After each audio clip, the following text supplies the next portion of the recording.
So it turns out her sons are dead.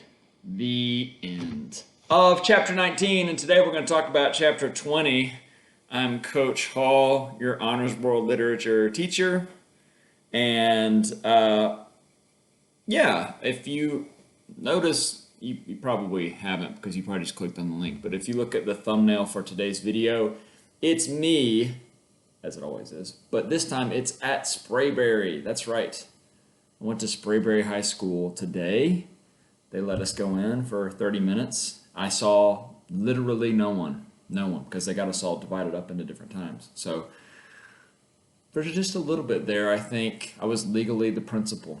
Anyway, you were supposed to have read chapters 20 and 21. If you haven't read 20 and 21, spoiler alert, probably should have done that before yesterday's video. That's all I'm talking about, are 20 and 21 today. So when you get to those chapters, check out this video if you need assistance with what's going on, or if you just want to hear my thoughts on 20 and 21.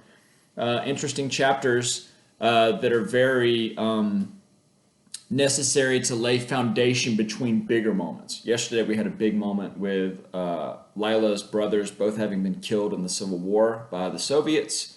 And then we have a couple of foundation chapters here leading up to further moments down the road. If you've finished section 2, you know at least one of those big moments. So this is 20 is really just about Mami, Fariba, her character, and it's about how ill she is, and like I said yesterday, how she was going to take a turn for the worse after her sons were killed in this battle, the Civil War. They're going up against the Soviets and the Afghani representatives of the Soviets, which we'll get to here at the end of 21. And honestly, the chapter is really about Lila's. It's another underscore of Lila's relationship with her mother. Lila sits down with Fariba, and really at the end of the chapter, and it's a very short chapter. If you haven't read it, it's 1, 2, 3, 4 pages. Not even full complete pages. So there's not a ton to talk about with this chapter, but I did want to draw your attention to one thing. She sits down with Lila. Fariba and Lila sit down together at the end of the chapter, and Fariba is so weak and just can't go on with life now that her sons are dead. And I think, like most of us in this situation, we would be concerned that this person is going to harm themselves. Lila is concerned that her mother is going to take her own life because of how sad and depressed she is that her sons have been killed. And here's the thing, Mami, it's kind of a messed up part of the book, because Mami looks at Lila, and I think Mami thinks it's supposed to be like a heartwarming moment between her and her daughter. And if you were reading carefully, as I have been, hopefully you realize that that's not necessarily the case, because she says, "No, Lila, I would never do that. I would never harm myself, because if I harm myself, then I won't be able to see a free Afghanistan, and that's what your brothers died for." Hello? Doesn't say anything about, "Oh, I would never do that to your father. I would never do that to you." I can't. Here's what Lila wanted to hear.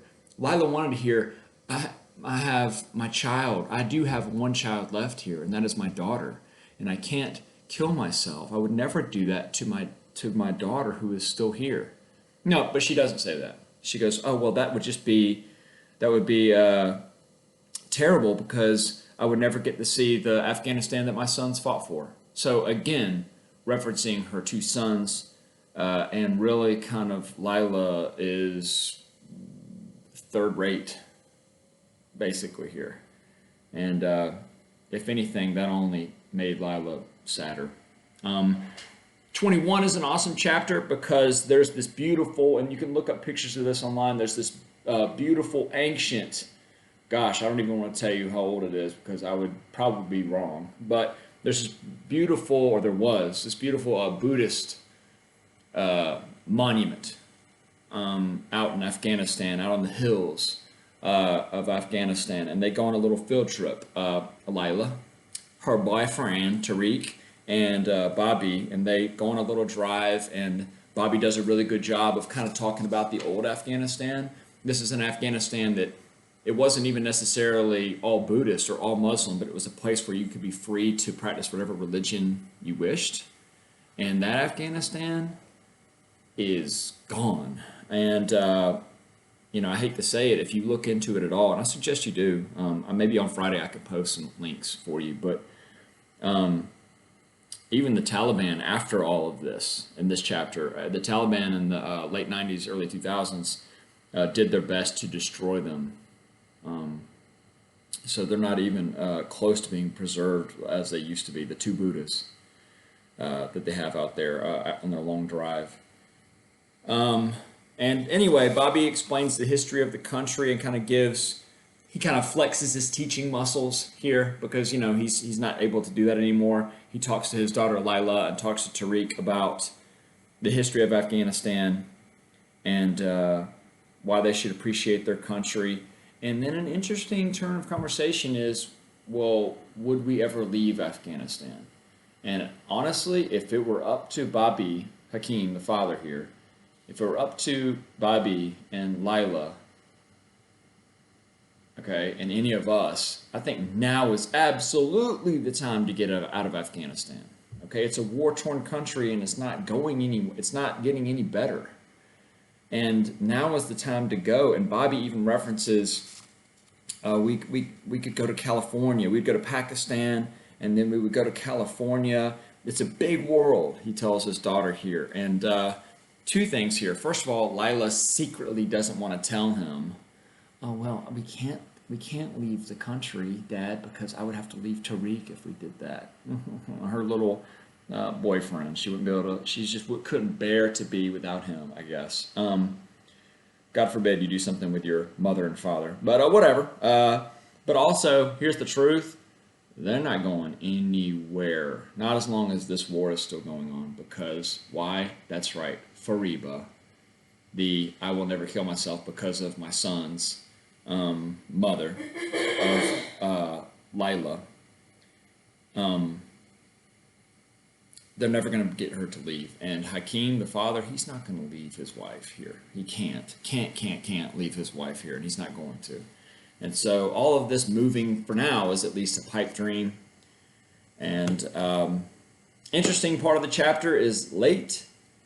Oh yeah, by the way, they have a real heart-to-heart.